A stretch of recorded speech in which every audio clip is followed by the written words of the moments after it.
დღეს გადაცემაში ნახავთ. ქართული არმიის სერჟანტები ვინ არიან ამ პროფესიის ჯარისკაცები და როგორია დღევანდელი სერჟანტების მომზადების დონე. სერჟანტთა მომზადების ცენტრში მიმდინარეობს საინტერესო და ძალიან სერიოზული პროექტები. 23 წელი ქართული ჯარის შექმნიდან რა გზა გაიარა ქართულმა არმიამ და როგორი უნდა იყოს ის. ჩვენ ყველას გვჯეროდა რომ ჩვენ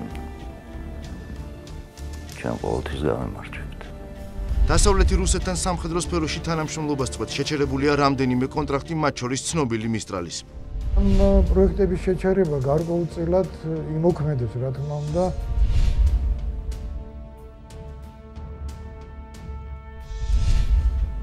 ქართული არმიის სერჟანტები ვინ არიან ამ პროფესიის ჯარისკაცები? რას წარმოადგენს სერჟანტთა მომზადების ცენტრი და როგორია სერჟანტების განვითარების მიმართულება საქართველოში? ჩვენი გადაცემის დღევანდელი სტუმარი მთავარი სერჟანტი ალდო კოპალიანი იქნება.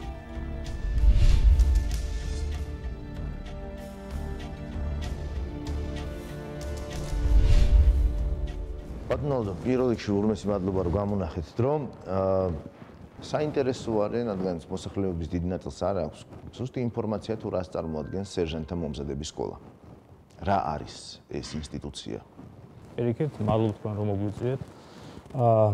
კარგი საშუალება არის საზოგადოებას გავაცნოთ სერჟანტთა პროფესიის არსი და მოკლედ გეტყვით რომ თვითონ სერჟანტთა მომზადების ცენტრი, რომელიც დღესდღეობით ფუნქციონირებს საქართველოს შეიარაღებულ ძალებში, მას გასული წლის ნოემბერში ეწოდა ეროვნული გმირის გიორგი ანწუხელიძის სახელი და დღეს ჩვენ მოიხსენიებთ მას როგორც გიორგი ანწუხელიძის სახელობის სერჟანტთა მომზადების ცენტრი და შესაბამისად ყველა სერჟანტისათვის საამაყო არის ის, რომ სწორედ გიორგი ანწუხელიძის სახელობის სერჟანტთა მომზადების ცენტრში სწავლობს, ან შემდგომში ისწავლის. დღევანდელი სერჟანტთა მომზადების ცენტრი. რამდენი ჩემთვის ცნობილია, იქ 3 კურსი მოქმედებს. რა კურსები არის ესენი? დღევანდელი მდგომარეობით სერჟანტთა მომზადების ცენტრში მოქმედებს 3 კურსის სრული დატვირთვით, როგორც თქვენ აღნიშნეთ. ეს არის ძირითადი მომზადების კურსი, არის შუალედური მომზადების კურსი და ასევე არის სამეთაურო საშტაბო კურსი. ძირითადი მომზადების კურსი ამზადებს 10-ეულის მეთაურის დონეზე სერჟანტებს, ხოლო შუალედური მომზადების კურსი 20-ეულის დონეზე, ხოლო სამეთაურო საშტაბო კურსი 100-ეულის დონესა და უფრო მაღალი თანამდებობის სერჟანტებს. ძალიან საინტერესო კურსია და მე აქვე მინდა აღვნიშნოთ, რომ წელს დაფიქსირდა ძალიან კარგი მაჩვენებელი იმისა, რომ კანდიდატებმა, რომელიც იღებდნენ მონაწილეობას აი ამ კურსზე ჩასაბარებლად, ყველაზე ბოლო კანდიდატი, რომელმაც ჩააბარა, მისი ქულა იყო 78.8%. ეს სერიოზულად მაღალი შედეგი არის. ეს კიდევ ერთხელ მიანიშნებს იმას, თუ რაოდენ მნიშვნელობას ანიჭებენ თვითონ ქვედანაყოფებში სერჟანტების ფუნქციას და შესაბამისად აი ეს სერჟანტებს როგორი მოწადინებული არიან, რომ განათლება მიიღონ. ჩვენ 2017 წლამდე ეს პროცესი გაგრძელდება და 2017 წლის შემდეგ, როდესაც უკვე ჩვენ სხვა დონეზე გადავდივართ ნატოს რეკომენდაციებით, ჩვენ ასევე გვინდა დავამატოთ მეოთხე საფეხური, რომელიც იქნება უფრო მაღალი სერჟანტების მომზადებისათვის.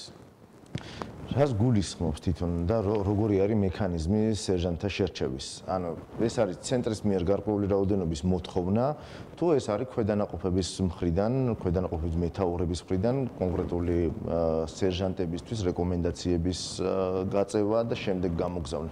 როგორი არის შერჩევის მექანიზმი? დიახ.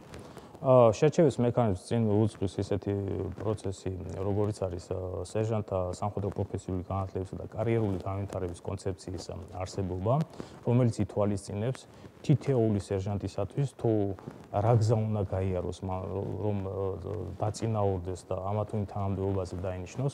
კონცეფციაში გაწერილი არის შესაბამისი თანამდებობაზე უნდა დაინიშნოს შესაბამისი გამოცდილებისა და განათლების ცოდნე სერჟანტი და ასევე თუ როგორ უნდა გახდეს ჯარისკაცი სერჟანტი. ანუ ეს გზა მთლიანად გაწერილი არის.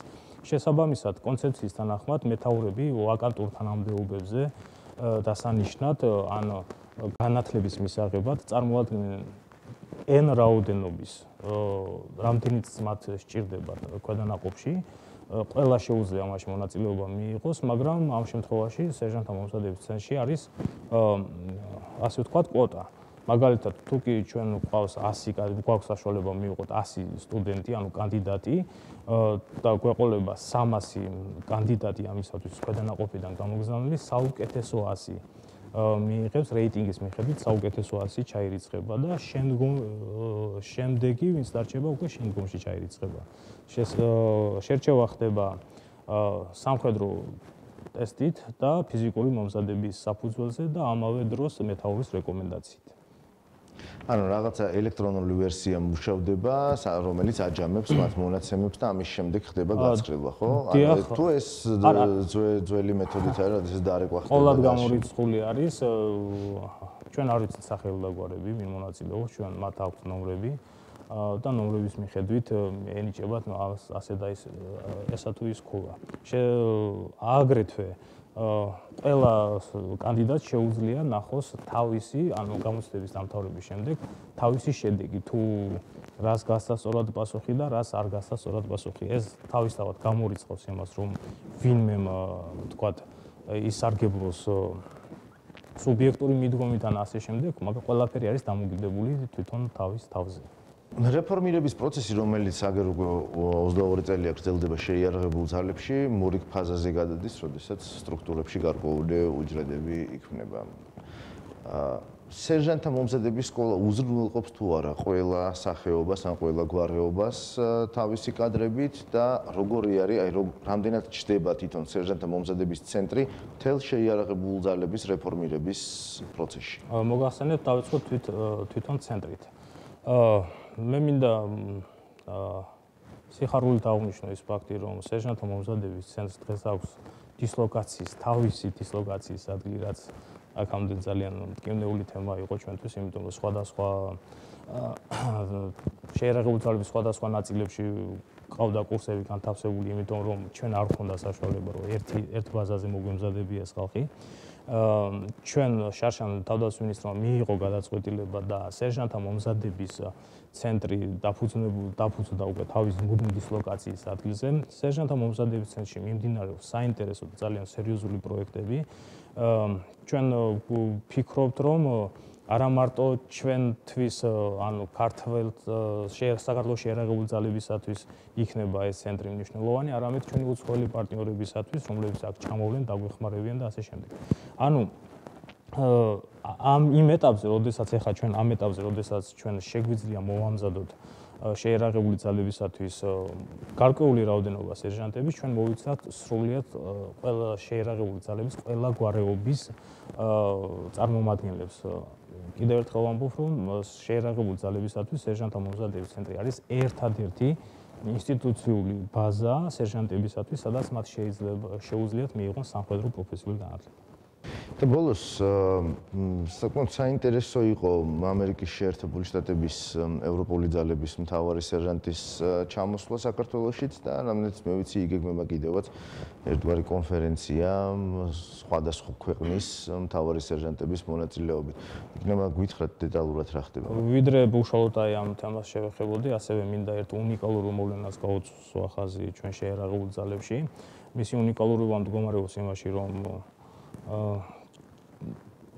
შეიარაღებულ ძალებში მიმდინარეობს ძალიან საინტერესო პროცესები პირადი შემადგენლობის კარიერის დაგეგმვასთან და მის მართვასთან დაკავშირებით, რისი შემადგენელი ნაწილიც არის სერჟანტთა განვითარებაც. და შესაბამისად ჩვენ გარკვეულ მაღალ თანამდებობებზე, სერჟანტთა თანამდებობებზე სერჟანტთა დანიშნულება ხდება შერჩევის საბჭოს მიერ.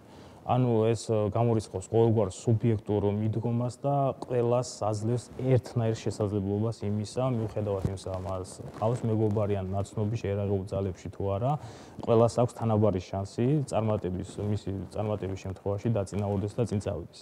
შესაბამისად, ასეთმა პროცესებმა, რაც წელს ჩამოთვალეთ, საკმაოდ კარგი დაინტერესება გამოიწვია ევროპის მთავარი სერჟანტის მიერ და თვითონ ევროპული სარდლობის მიერ. როგორც მოგეხსენებათ, 19-21 მაისში საქართველოში იგეგმება ევროპის ქვეყნების მთავარ სერჟანტთა მერვე ყოველწლიური კონფერენცია, 7 კონფერენცია, რომელიც ევროპის სხვადასხვა ქვეყნებში ჩატარდა, წელს მასპინძელი იქნება საქართველო და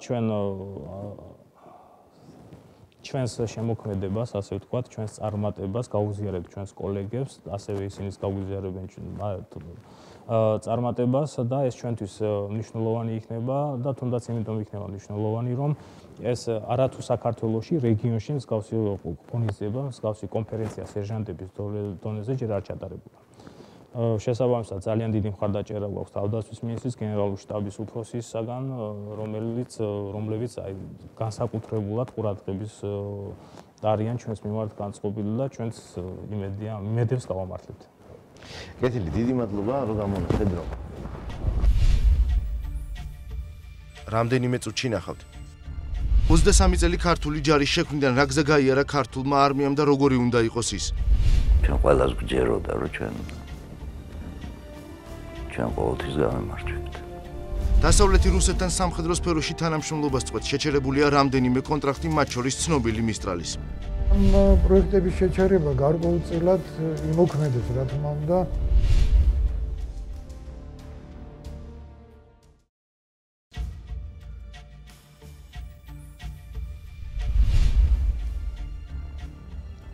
აპრილი საქართველოს შეიარაღებული ძალების დღეა.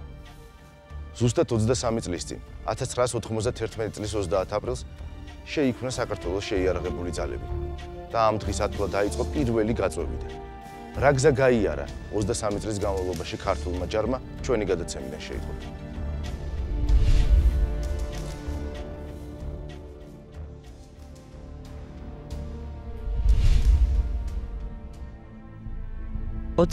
აპრილი საქართველოს შეიარაღებული ძალების დღეა. ამ დღეს 23 წლის წინ საქართველოში საგაზაფხულო გაწვევა გამოცხადდა. წინა წლებისგან განსხვავებით ხალხი, ვისაც გაწვევის ბარათი არ მისვლია, კომისარიატებში მოხალისედ მიდიოდა, რადგან პირველად ახალგაზრდა სახელმწიფოს ისტორიაში ქართულ ჯარში იწვევდნენ. დღეს შეიარაღებულ ძალებში სამსახური უკვე პროფესიაა. ქვედანაყოფები საერთაშორისო მისიებში იღებენ მონაწილეობას და მსოფლიოში ყველაზე ცხელ წერტილებში წარმატებით ასრულებენ ამოცანებს. ჯარისკაცებს ქართული ფორმები აცვიათ ქართული განმასხვავებელი ნიშნებით, თუმცა 1991 წელს ყველაფერი სხვანაირად დაიწყო. ფორმატ რა თქმა უნდა ქონდა რუსული, ქონდა ის ფორმა, რომელიცაც ავღანეთში ხმარობდა საბჭოთა კავშირის შეიარაღებული ძალები. განსხვავება იყო ის, რომ მხოლოდ ქონდა შვიდისფერი ბერეტები და ეროვნული გვარდიის ნიშანი, რომელიც წერეთელმა გააკეთა, ეს იყო შვიდქიმიან ვარსკვლავში ჩასული თეთრი გიორგის გამოსახულება და ეს იყო მხოლოდ განსხვავება. ოფიცრებს ქონდა პარტუპეები, ხოლო ჯარისკაცებს მხოლოდ ფორმა იცოდა.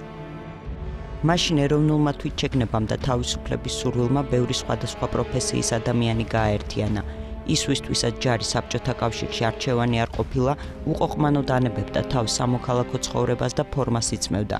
ხშირად ამ ფორმის შეძენაც თავად უწევდათ, თუმცა რატომ შეკითხვა არავის დაუსვამს. პასუხი ისედაც ხადი იყო. პირველად 70 წლის მანძილზე სამხედრო ფიცარა საბჭოთა კავშირის, არამედ საკუთარი ქვეყნისა და ხალხის წინაშე დადებდნენ. ალბათ არაფერი არ გამოგვივიდოდა ჩვენ რომ არ ყოფილიყო მთელი წყება ქართველი ოფიცრებისა, რომელიც საბჭოთა არმიაში მსახურობდნენ და მასობრივად გადმოვედნენ ქართულ არმიაში სამსახურისას და ეს არ ეხება მარტო ახალგაზრდა თაობის ოფიცრებს, რომელთა ბრწყინვალე წარმომადგენელი იყო მაგალითად გიორგი ყარყარაშვილი, არამედ ძველი თაობის ოფიცრებსაც. 1991 წელს 26 მაისს პირველმა ქართულმა ქვედანაყოფმა ფიცი დადო და აღლუმიც ჩაატარა. მალევე ამ ქვედანაყოფებმა საბრძოლო ნათლობაც მიიღეს. ამჯერად მათი ომი არა დიად საბჭოთა კავშირში ინტერნაციონალური ვალის მოსახდელად, არამედ ძალიან კონკრეტული მიზნებისათვის თავიანთ სამშობლოში მოუწიათ. ამჯერად რომანტიკოსები ვიყავთ. მაგალითად ვინმეს რო ეთქვა რომ ვინმეს შეუძლია ჩვენი დამარცხება. უბრალოდ უტაქტო ხუმრობად ჩავთვლით. ეს განცდა მასიური იყო. ჩვენ ყველას გვჯეროდა, რომ ჩვენ ყოველთვის გავემარჯვებთ. ამის გამო არაფერზე არ ვიხევდით უკან და თუ რამეს ვთმობდით, ძალიან ძვირად ვთმობდით, მაგრამ არასოდეს არც გული გაგვტეხია და იმედი ყოველთვის გქონდა. ომის შემდეგ ვითარება დამძიმდა. სოციალურ პირობებს ემატებოდა ეგრეთ წოდებული ომის შემდგომი სინდრომი და ისიც, რომ პირველი ბრძოლა წააგეს. თუმცა დანებებაზე არავის უფიქრია და შეიარაღებული ძალების მშენებლობაც ახალ საფეხურზე ავიდა. დღევანდელი გადმოსახედიდან განსჯა და დაშვებულ შეცდომებზე საუბარი ადვილია, თუმცა როგორც ამბობენ, შეცდომას მხოლოდ ის არ უშვებს, ვინც არაფერს აკეთებს. თითოეულმა თაობამ შეიარაღებული ძალების თავისი დადებითი კვალი დატოვა შეიარაღებულ ძალებში და ამდენად ნამდვილად ყველასთვის მისალოცია და ზუსტად მათი გაწეული 8 წლის შედეგია, რომ შეიარაღებული ძალები თანაც ვითარდება და უახლოვდება იმ მიზან დასახულ სტანდარტებს, რისთვისკენაც მივივტვით ჩვენ. 91 წლიდან დღემდე შეიარაღებულ ძალებში ბევრი რამ შეიცვალა. დროთა განმავლობაში იხვეწებოდა სტრუქტურები. ქართველი სამხედრო მოსამსახურეები სხვადასხვა ქვეყნის სასწავლებლებში ეუფლებოდნენ ომის ხელოვნებას. შეიქმნა თავდაცვის ეროვნული აკადემიაც და დღეს სწორედ ის ოფიცრები შეადგენენ ქართული ჯარის ძირითად სამეთაურო ბირთვს, ვინც ჯერ კიდევ 90-იანებში პირველი გამოშვების რიგებში იდგნენ. ეს სიახლოვე საქართველოს იმ ნატო სტანდარტებად არ ყოფილა არასოდეს. თუმცა კიდევ ერთხელ ვიმეორებ, ყველა ეტაპზე მუდმივად ხდებოდა წინ გადადგმული ნაბიჯები. მე უკან გადადგმული შეიარაღებულ ძალებს უკან გადადგმული ნაბიჯები ძალიან ცოტა მახსენდება, ძირითადად მიდიოდა პროგრესი, შეება არა იმ სისწრაფით და არა იმ მიმართულებით, რაც უნდა ყოფილიყო, ძალიან ბევრი გამოსასწორებელიც რჩებოდა ამის შედეგად, მაგრამ მუდმივად ვითარდებოდა. ეს უპირველეს ყოვლისა არის იმ რიგითების, სერჟანტების, ოფიცრების დამსახურება და იმ მშობლების დამსახურება, ვინც თავისუფლს აგზავნიდა ჯარში. 90-იანები შეიარაღებული ძალებისათვის ისევე როგორც სახელმწიფოსათვის რთული აღმოჩნდა. თუმცა სწორედ ამ პერიოდში გადაიდგა ის ნაბიჯები, რამაც ქართულ ჯარში ძირეული გარდატეხა შეიტანა. 30 აპრილს ქართული ჯარი 23 წლის გახდება. დროშა, რომელიც მაშინ ქართულ ქვედანაყოფებს გადაეცათ, დღემდე სამხედრო ნაწილში ინახება. აქვე ინახება უკვე რელიქვიად ქცეული პირველი ქართული განმასხვავებელი ნიშნები და ის შემართება, რომ სამშობლოსათვის არ მუშაობენ, სამშობლოს ემსახურებიან.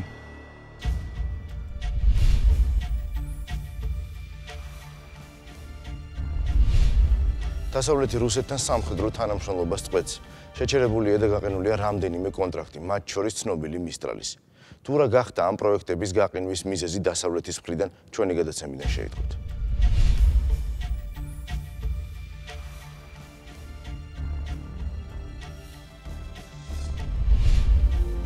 ოფიციალური მოსკოვის წინააღმდეგ სანქციები მკაცრდება.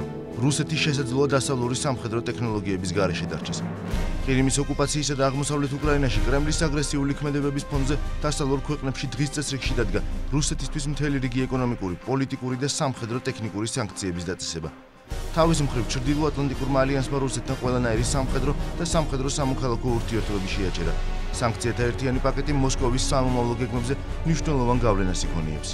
სამხედრო ტექნიკური თანამშრომლობის შეზღუდვები, რომელზეც ახლა საუბარია, პირველ რიგში დასავლეთის მხრიდან რუსეთთან მიმართებაში, არის ნაწილი უკვე იმ მთელი დიდი პაკეტის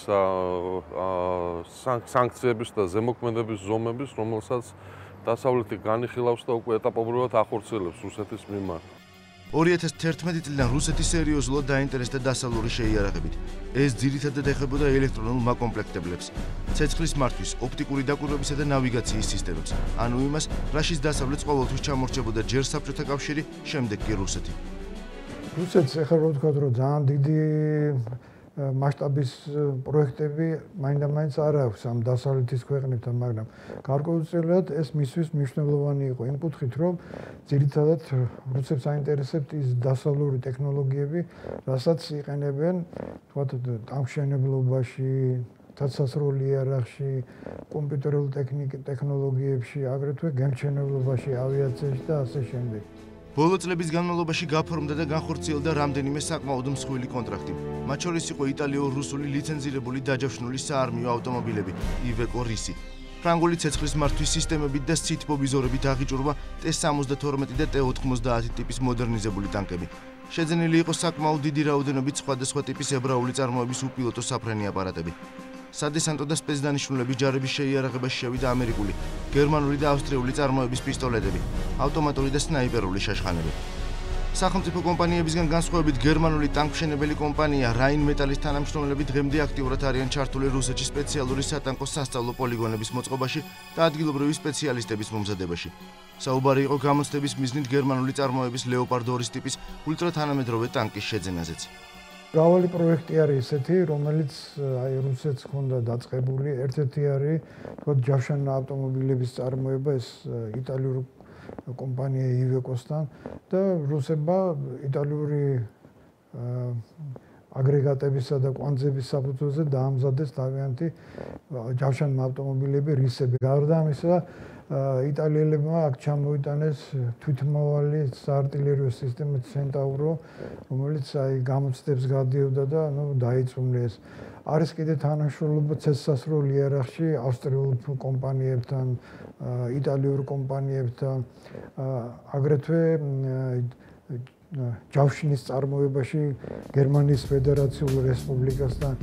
ამის ფონზე სამხედრო სფეროში უკვე დაწესებული და დაგეგმილი შეზღუდვები ძირითადად წმინდა ტექნიკური მიმართულების საკითხებს ეხება. დღეს უკვე სხვადასხვა ევროპული თავდაცვითი მრეწველობის კომპანიები ერთი მეორეს მიყოლებით წყვეტენ გაფორმებულ კონტრაქტებს და აჩერებენ სამომავლოდ დაგეგმილ საკმაოდ მსხვილ პროექტებს.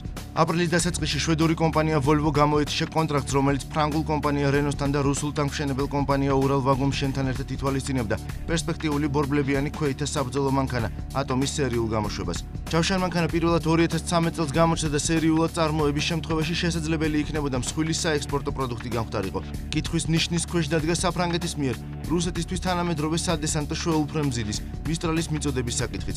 თუმცა კონტრაქტის გაწყვეტის შემთხვევაში საპასუხო საჯარიმო სანქციებით რუსული მხარეც იმუქრება. 4 ერთეული მისტრალის მიწოდებაზე კონტრაქტი ჯერ კიდევ 2011 წელს დაიდო. მნიშვნელოვანი პროექტი არის კიდევ ეს აი მისტრალი, რომელიც საფრანგეთში შენდება, ამ სერიის 2 ხომალდი. ფრანგებმა უნდა აშენონ კორპუსი და მერე რუსებს გადასცენ და პლუს კიდე 2 კორპუსი რუსეთში უნდა აიღოს. ემბარგოს შედეგებთან დაკავშირებით სამხედრო მიმომხილველი თემურ ჩაჩანიდე თვლის, რომ ეს ყოველივე ორმაგ ეფექტს იქონიებს და ადგილობრივ რუსულ კომპანიებს განვითარებისკენ და ტექნოლოგიების დახვეწისკენ უბიძგებს.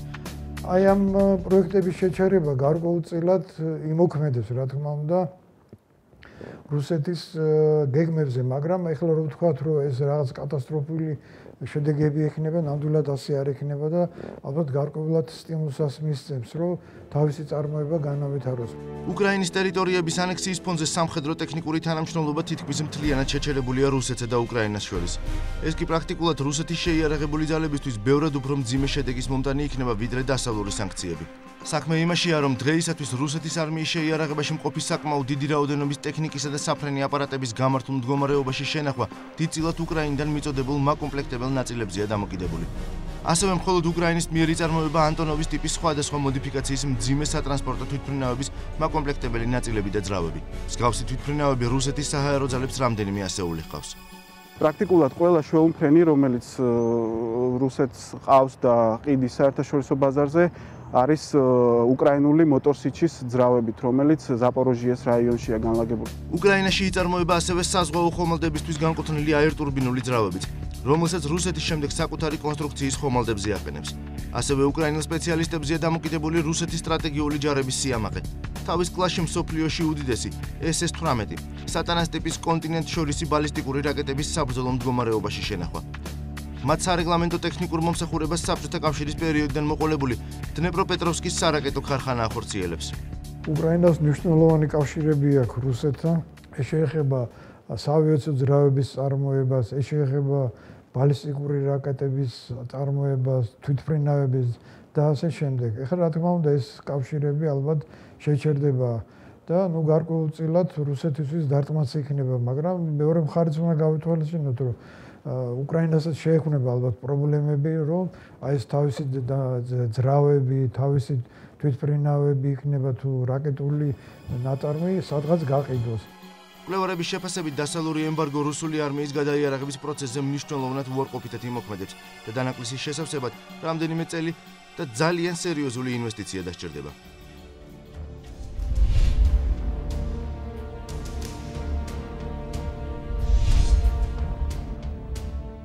ქართული ჯარის 23 წელი სულაც არ არის ბევრი.